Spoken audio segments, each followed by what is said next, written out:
dead cousin, my little brother did not go out like no goofy. On my dead cousin, he didn't. On my dead cousin, my little brother. She at the hospital? Be on your way, I don't get Q50WLIL50 reportedly had a falling out with his cousin, Lil Speedy. There's a belief among some that Q50WLIL50 may have dropped his location to confront Lil Speedy, but somehow hell no. the opposition found out where he was. There's speculation that Q50WLIL50 could have unwittingly given up his location to the wrong people. How? On the evening of October 22nd, around 8:24 p.m., shots rang out in the dark alley on the 6600 block of South Chaplin Ave in the West Woodlawn neighborhood. But by the time witnesses reached the scene, they found Q50WLIL50 lying in the alley, his body riddled with bullets.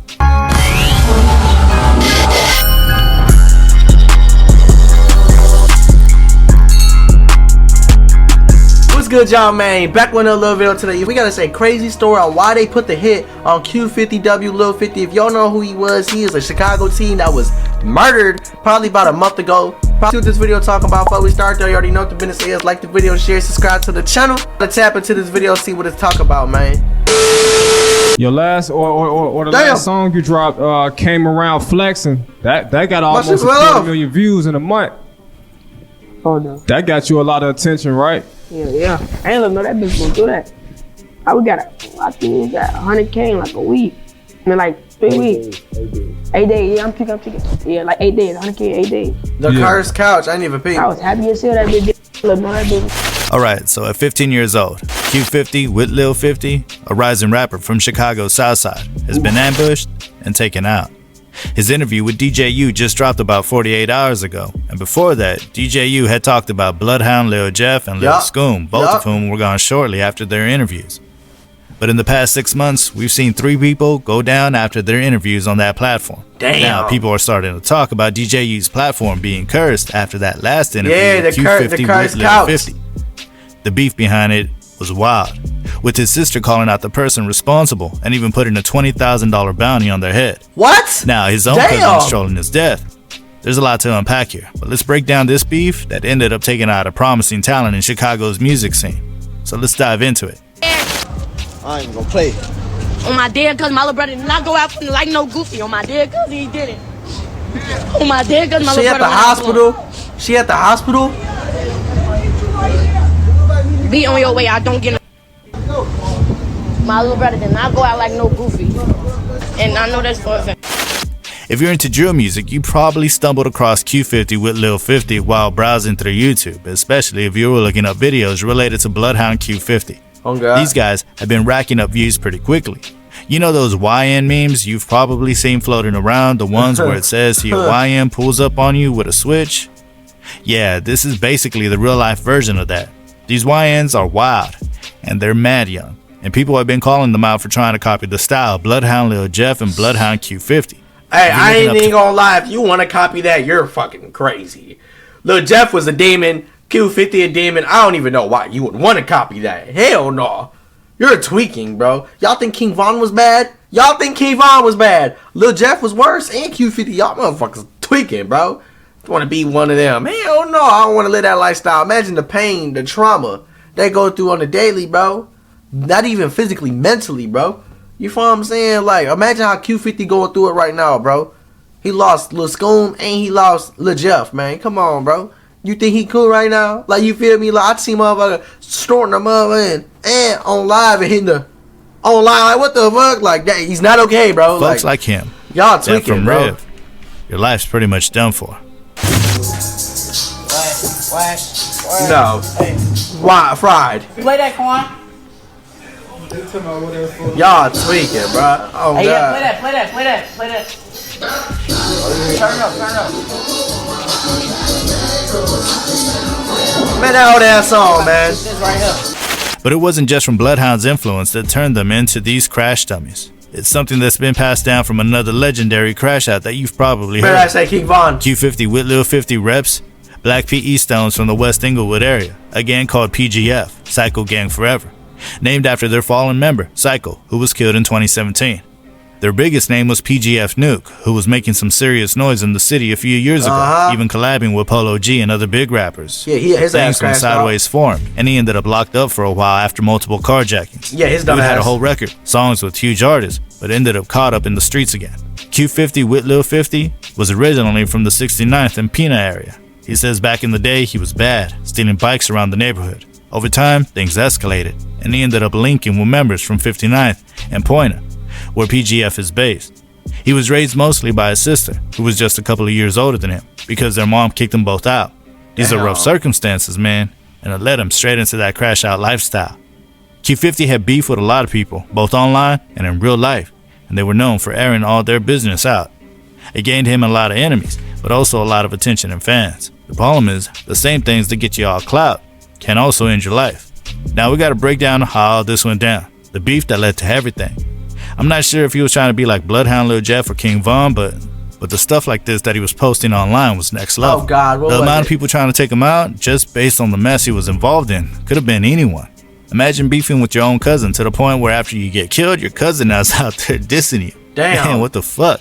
But that's apparently what happened to Q50WLIL50 after his cousin, Lil Speedy, came out and dissed him after his death. So apparently the tension between Q50WLIL50 and Lil Speedy really kicked off when Q50 swiped Lil Speedy's pipe. Damn, And you word took is his that gun? Lil Speedy has some ties to Drill City, or Hold at least on, you took your cousin gun? You tied with Drill City. the younger members of it. On top of that, Fully Chopped pretty much admitted to shooting up Lil Speedy's house a few months back. These guys have been moving wild. Y'all They really don't care about staying free, so when crazy stuff happens, and honestly, it's not surprising. The whole situation is something I still can't wrap my head around. You know, but it ain't funny, but damn, this shit is just wild. Yeah, that's But sweet. That's as crazy. if that wasn't already messy enough, there was an even darker beef brewing that seems to have cost the lives of a few more people. The ones linked to a crash out internet beef PGF had with another set from the south side called 147. 147 is a group coming up from the Yards neighborhood, and they've got a rapper named Glockboy Bobo, who was starting to make a name for himself until he got arrested for a bunch of armed robberies. I mean, the dude raps about armed robberies in almost every song, so it's no surprise that's what caught up to him. Dude's in his late 20s, but it seems like he got caught up with the younger members of 147 in a brutal war with PGF, which led to someone close to Glockboy Bobo being killed. Now, Glockboy Bobo had a homie named Murdoch, who's got a crazy reputation. Allegedly, had 10 bodies to his name. 10 Murdoch bodies? got killed in a revenge shooting back in 2022 while he was out walking with his dog. What? His younger brother, Baby What? Drake, also known as Baby Doc, was tied in with 147, and things got even worse between the two gangs just a few months ago. It's unclear exactly what started the beef with PGF, but given how close these sets are, it seems they've been at odds for years, fighting over territory, get-backs, and all that typical gangbang drama. Hell no. Here's where things get messy though. Glockboy Bobo, who was just arrested a few days before a tragedy hit, was locked up for armed robbery around the same time something tragic went down with his best friend's brother. They didn't release the names of the victims, probably because they were so young. So it's hard to tell for sure if this is when Baby Doc passed. But when you line up the timing, it definitely seems like it could have been him. On September 22nd, 2024, Baby Doc, a 15-year-old, was hanging out on the 5700 block of South Walcott Avenue. He was standing by the sidewalk when a vehicle pulled up, and at least one person inside got out and opened fire, hitting him several times in the legs. The car sped off, but by the time the police arrived, it was too late. He'd bled out from his injuries. Shortly after, members of PGF took to social media, mocking Baby Doc and claiming that they were involved in the shooting. Fully Chopped posted pictures of guns and switches, pretty much implying that he had something to do with it, making it easy for everyone to see where he stood. Yeah, and y'all ass, go see, this is what I'm talking about. Chicago great at doing this, self-snitching. We're going to go on the drill, and then after the drill, we're going to post on lives, post switches, post guns on live, like, yeah, we did that, yeah, like, what? Why do you want everybody to know you did that, fo? I wouldn't want nobody to know if I did something. Like, y'all be tweaking, bro, I swear to God, bro. If I went out and did something, I don't want nobody to know. I don't want to know I don't want them to know who I went with. I don't want them to know what car I drove. I don't want them to know what blick I used. I don't want them to know nothing. I want nobody to know completely nothing. I don't want to get in trouble for nothing I do. Like, y'all be fried with that internet shit, bro. And I really be feeling like people literally crash out for other people. They don't do it because they really want to crash out. They do it because They want validation from other people. They want validation from the net. I don't get it, bro. I don't get, what does this get you? Like, what is the sensation you get? What, the adrenaline rush while on the drill? Like, what do you get from this? Like, let me know, y'all. But just like, because these guys say they were behind it doesn't mean they actually were. With so many gangs around Chicago, man, it could have been anyone. But Fully Chopped made it clear he thought they played a part. While PGF was busy calling out Baby Doc online, an unsettling interview was about to drop, setting the stage for what seemed like a get back a month later. DJU, who's had a controversial track record, posted interviews that seemed to follow a deadly pattern. 3 people had been killed after appearing on his platform in just 6 months. Yep. And is DJU somehow setting these people up? Or were they just people on a dangerous path already, and he was capitalizing on their stories? It's a complicated question, and honestly, it's hard to say for sure. Just 2 days ago, DJU posted an interview with Fully Chopped and Lil50, and the response was negative. At one point in the interview, DJU literally asked, "Shouldn't you guys be in school?" But kept interviewing them anyway. Yep. It was a bizarre moment, but I guess in a way, it's better that he's giving them a platform to speak on rather than letting them keep pushing reckless behavior to get noticed. Man, y'all young as hell, and according to what I see online, y'all living the street life, okay? And y'all know, I'm sure y'all know by now, the 2 things that come with the street life, right? So with me being 33, I'm down there old enough to be y'all pops. So it's like I can't even not give y'all the speech, you know what I'm saying, while y'all here, you know. We interview a lot of young guys, and we've had several guys that, you know, left us this year, you feel me? This was a rough year for us, you know. So I ain't nobody dead, even though I'm old enough to be, but my thing is, you know, y'all young, y'all talented, you feel me? Y'all really got the potential to do whatever y'all want to do. Oh, God. Oh, God. You can use the bullshit to draw them in, you know what I'm saying? But once you lock them in, you know you want to keep them there. You see what I'm saying? So that's it. You know, I don't want to, you know, overdo it, but I just want y'all to be safe. You feel me? Keep your head up, you know, stay out of trouble. You know what I'm saying? With the internet in the interview, DJU tried to give a preachy warning saying you're either gonna die or you're gonna jail if you stay in these streets. That's the only 2 outcomes. There's only 2. There's never been 3. There's never been 4 or 5. I don't understand what people don't understand about this shit. And I low-key be blue as hell. Like, y'all don't realize every motherfucking generation that's been in the streets, jail or death, there's been no number 3, number 4, number 5. No. The people that made it out the streets is because they used their street mentality and either use it to get a job or they made a business or they used it to finesse a business. You feel what I'm saying, bro? Come on, man. This shit lame as hell, bro. I swear to God. They were too busy on their phones living that wild lifestyle. Because they young, they teenagers. That's how they took every chance to diss their enemies. The interview ended with Lil50 saying he sweeps the streets and takes out the trash, implying he was really about that life. The moment of blatant disrespect has led some to believe that Q50WLIL50's death was directly tied to this interview. The irony, DJU gave them a stay safe warning at the end, but just 48 hours later, he posted a condolence message after a shooting took out Q50WLIL50. Between the time of the interview and now, Q50WLIL50 reportedly had a falling out with his cousin, Lil Speedy. There's a belief among some that Q50WLIL50 may have dropped his location to confront Lil Speedy, but somehow the opposition found out where he was. There's speculation that Q50WLIL50 could have unwittingly given up his location to the wrong people. How? On the evening of October 22nd, around 8:24 p.m., shots rang out in the dark alley on the 6600 block of South Chaplin Ave in the West Woodlawn neighborhood. But by the time witnesses reached the scene, they found Q50WLIL50 lying in the alley, his body riddled with bullets. They called the police and tried to revive him, but it was too late. He died from his injuries shortly after. The multiple gunshot wounds he sustained were fatal. In the aftermath, Lil Speedy took to social media, trolling the situation heavily. He posted about it on his story, mocking the situation in a way that many found distasteful. Damn. He even went as far as to say his sister made a disturbing video where she claimed they were putting up large sums of money, $20,000 for the person who shot Q50WLIL50 and $30,000 for Speedy himself. The offer only added fuel to the fire, further intensifying the already violent and vengeful cycle that is tragically all too common in Chicago. Jada did this. Jada could have stopped it. Jada did that. I knew, like, y'all was gonna blame me. That's crazy. When it first happened, for anything I posted, I knew it. Chicago is a city with a long history of gang violence, and it's no secret that the streets can feel like a war zone. Oh, God, There's so many bro. different gangs operating that in the motherfucker, bro. That shit is motherfucking battle royale out there, bro. You know what I'm saying? city, Like, it's difficult to motherfuckers keep track of tweaking. all the conflicts and shootings, as the violence seems to keep escalating.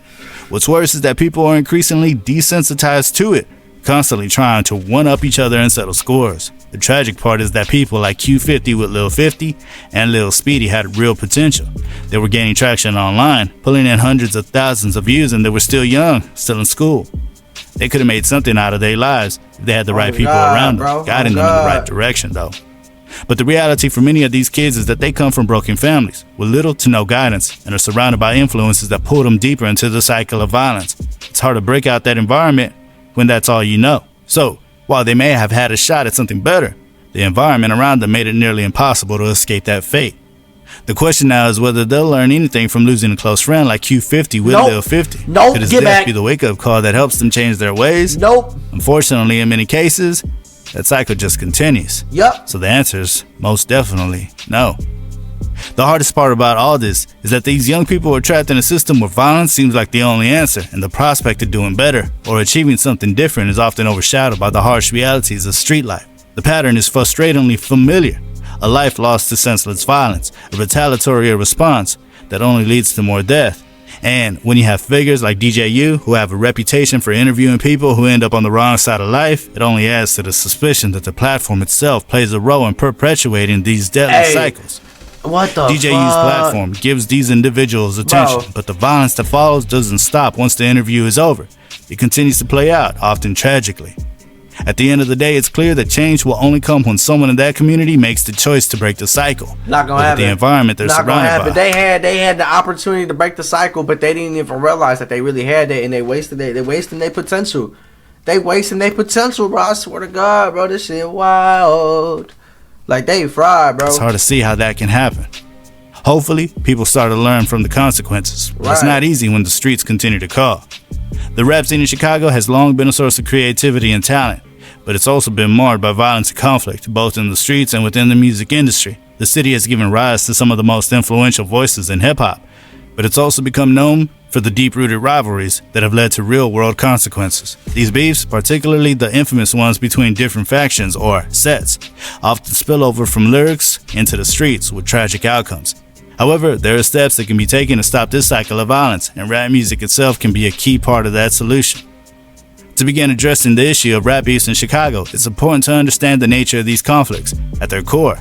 Many of these beefs stem from territorial disputes, personal grudges, or historical conflicts between different groups. Rivalries in Chicago's rap scene, like those in other cities, often reflect larger societal issues such as poverty, systemic inequality, and the struggles of growing up in a high-crime environment. Yeah, I don't know, man. Yo, this shit crazy. They don't know who did it. They say there could have been multiple people that did it. There's a lot of people that didn't rock with, bro. Like, that shit crazy, bro. You got that many enemies out here, bro. At that age, bro, you must be really out here, bro. That shit crazy, bro. That's why I say, and not really for the youth, bro. The ones that's young, bro, I'm a little bit older than y'all, bro. You feel what I'm saying? I be telling y'all, like, y'all wasting y'all time doing that. I was doing the same shit at y'all age. Literally the same shit. You feel what I'm saying? Like, and nobody could tell me nothing. Like, I thought I knew the world. I thought I knew everything. Motherfucker, I hit like, what, 19, 20 years old? 19 years old, reality set in, bro. I swear to God, bro. And that shit hit. I'm like, oh, damn, I'm tweaking. Why am I doing this when I can do this and that? You feel what I'm saying? I don't know, man. Motherfuckers youngest be tweaking. The YNs, man. The YNs. Let me know what y'all feel about this video, man. Rest in peace, Q50 with Lil 50. You feel what I'm saying? Y'all in the trenches, stay safe. Get y'all bags up. Don't entertain the bullshit. And there's only two ways to get out the streets. There's two ways that your life going to be in the streets: dead or in jail, bro. Make your mind up, bro.